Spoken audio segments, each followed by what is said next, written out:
پابندی کر لو تمام نمازوں کی، والصلاۃ الوسطیٰ خاص کر نماز عصر کی۔ اس کے اقوال بہت ہیں، ہر نماز حتیٰ کہ اشراق و چاش، اوابین و قیام اللیل، تہجد تک کہا گیا، لیکن ام المومنین کہا کرتی تھی کہ میری خواہش ہے کہ میں اس آیت کے ساتھ لکھ لوں ای العصر، لیکن اخشا اللہ یقول احد، زادت عائشہ فی کتاب اللہ وقوموا للہ قانتین، اور کھڑے رہو اللہ کے لیے عاجزی کے ساتھ۔ نماز میں رکن اعظم قیام ہے، اس لیے اس میں قرات قرآن ہے۔ زیادہ سجدے افضل ہے یا لمبا قیام؟ امام اعظم کہتے ہیں طول القیام احب من کثرت السجود، حضرت کی دلیل ہے۔ فَإِنْ خِفْتُمْ فَرِجَالًا أَوْ رُكْبَانًا، پس اگر تم خوفزدہ ہوئے، فرجالن تو پس پاپیادہ، اور رکبانہ یا سواری کی حالت میں۔ دو ہی حالتیں ہیں نا، یا انسان گھوڑے پر سوار ہوگا، اونٹ پر، نیچے اتر نہیں سکتا، اندیشہ ہے کہ اتر کے پھر بیٹھ نہیں سکے گا، اور وقت نماز کا ہو گیا۔ اور رجال راجل کی جمع ہے، راجل کہتے ہیں پیروں سے نیچے کھڑا ہونے والا، رجال کا معنی ماشین نہیں ہے کہ چلتے ہوئے آپ پڑھے جیسے شوافی کہتے ہیں۔ اور وہ جو آلوسی نے یہاں لکھا ہے لو انصفت لقلت ان الآیۃ مع الشافی، میں نے اپنے نسخے میں لکھا ہے ھذا استدلال لیس بکافی، کیونکہ بالاتفاق غزوہ خندق سے پہلے صلاۃ خوف نازل ہوئی ہے، اور غزوہ خندق کے موقع پر آپ اور صحابہ کی نماز قضا ہو گئی۔ اگر چل پھر کے نماز ہو سکتی تھی تو قضا کرنے کی ضرورت کیا تھی؟ اس پر بخاری کا بھی اتفاق ہے کہ غزوہ احزاب سے پہلے صلاۃ خوف آ چکی ہے۔ میں نے آلوسی جب اس جگہ دیکھی بالاستیاب، میں نے 5-6 مرتبہ دیکھی تو میں بہت حیران ہو گیا۔ پھر خیال ہوا کہ علامہ آلوسی بغدادی پر سابقہ مذہب کا اثر ہے، ہر انسان پر سابقہ مذہب کا اثر ہوتا ہے، یہاں تک کہ باپ دادوں کے مذہب کا اثر ہوتا ہے۔ یہاں کے لوگ دیوبندی بریلوی موقف میں زیادہ سخت نہیں ہے، کیونکہ اگر یہ خود صحیح ہے تو کبھی یہ بدعتی تھے، اگر یہ ٹھیک ہے تو ان کی نانی کے ہاں میلاد ہوتا ہے، اگر یہ اچھے ہیں تو ان کے ماموں صاحب صلی اللہ علیہ وسلم کھڑے ہو کے پڑھتے ہیں، اس لیے لازمی طور پر یہ ڈھیلے رلے ملے۔ لیکن اٹ کو پار جو آتا ہے وہ بطن ام سے جب علیحدہ ہوتے ہیں تو پکے جچے تلے دیوبندی ہوئے۔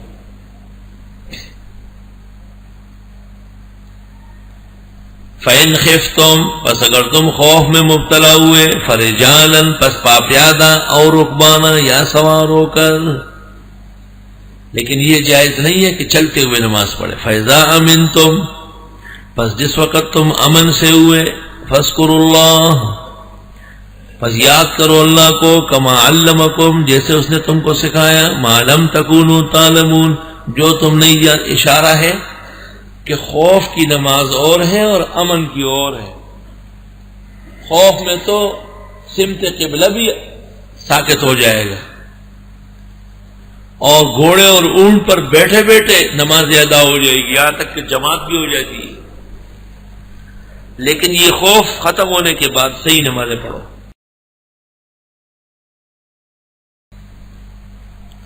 اورنگزیب عالمگیر رحمہ اللہ نے ایران کے بادشاہ عبدالعزیز خلجی پر حملہ کیا تھا۔ سخت گھمسان کی جنگ ہو رہی تھی، طرفین کی فوجیں میدان میں اتری تھی، اورنگزیب عالمگیر نازک موقع پر خود کمانڈ کرتے تھے، بہت بڑے بہادر تھے۔ جب اورنگزیب کی عمر 14 سال تھی تو شاہ جہان کو خوف سا ہو گیا تھا کہ یہ لڑکا اور دنیا سے علیحدہ قابل و بہادر ہے، تو اس نے اپنے ایک ہاتھی بان کو کہا، فیل بان کو، کہ اورنگزیب کو ڈرانا ہے، اس نے کہا آپ حکم دے تو ایسا ڈرا دوں گا کہ گھر سے نہیں نکلے گا. اورنگزیب گھوڑے پر سوار ہو کے ادھر ادھر گھوڑا دوڑاتا تھا. اس دوران ہاتھیبان نے ہاتھی اس کے پیچھے لگا دیا. تو اورنگزیب نے گھوڑے سے اتر کر یک دم ہاتھی کو قتل کر لیا. اور ہاتھی قتل کرنے کے بعد ہاتھیبان کو بھی لمبا لمبا گرا دیا, 2 ٹکڑے اس کے بھی کر دیے. شاہجہان دیکھ رہا تھا. شاہجہان نے کہا پوچھتے نہیں ہے؟ کہا جنگ میں کوئی پوچھتا ہے کسی سے؟ یہ تو جان کا دفاع ہے, اللہ فرض ہے. 14 سال کی عمر میں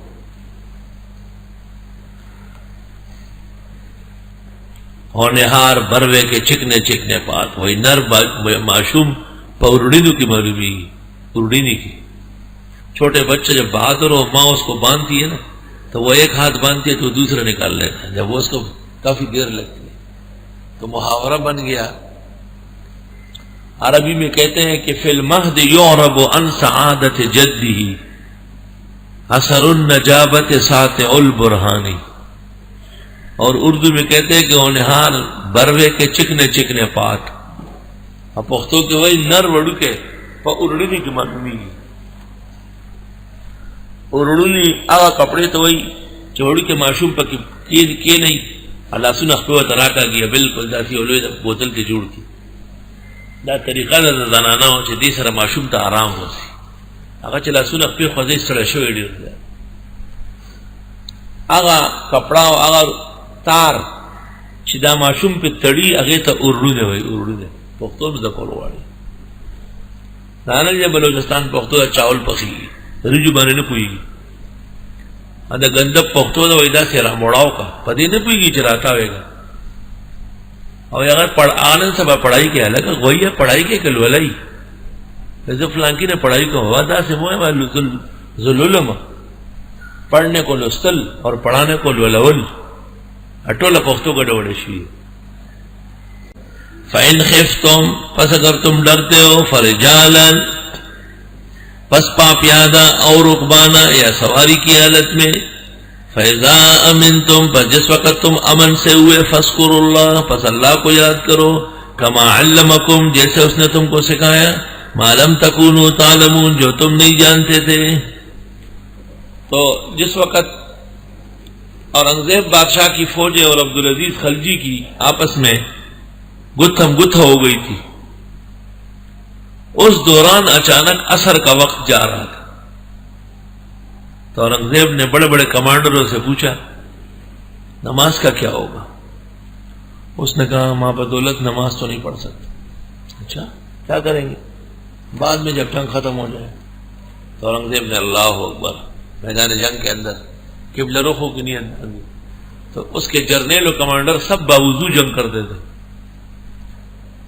اللہ اکبر صفے پیچھے کھڑی ہو گئی. تو عبدالعزیز خلجی پالان میں بیٹھ کر جنگی نقشہ دیکھ رہا تھا. اچانک آیا اور دیکھا کہ ایک آدمی سر پر تاج رکھا ہوا ہے اور مسلح پہ کھڑا ہے اور پیچھے بڑے بڑے جرنیل کھڑے ہیں. تو عبدالعزیز خلجی نے پوچھا کہ یہ کیا ہے؟ اس نے کہا یہ جی مسلمانوں کا بادشاہ خود نماز پڑھا رہا ہے. خود نماز پڑھا رہا ہے. کہ یہ تو عید اور جمعہ بھی خود پڑھاتا. اور عبدالعزیز خلجی کے منہ سے نکلا کہ افتادن بر چنا افتادن بر خویشتن است. ایسوں سے لڑنا اپنے آپ کو غرق کرانا. یہ لڑائی کب ہوگی ہماری ان سے؟ وہ تو پکا نمازی اللہ کا نیک بندہ عابد زاہد. جب نماز ختم ہو گئی تو عبدالعزیز خلجی نے بادشاہ کو کہا کہ مجھے ملنے آئے. بادشاہ نے کہا آ جاؤ. تو خزانوں کے پورے ایران کی چابیاں لے آئے. یہ آپ لے لے ہو بس آج سے آپ کے حوالے ہے. حضرت نے فرمایا میں ملک قبضہ کرنے نہیں آیا ہوں, آپ کو اخلاق سکھانے آیا ہوں. فلاں فلاں معاملے میں جو آپ کے راہزن ہیں ان کو سزا دے دو, اور فلاں فلاں صوبے میں یہ کفر ہو رہا ہے اس کو روکو, ملک اپنا سنبھال کے رکھو. بس واپس ہو گئے.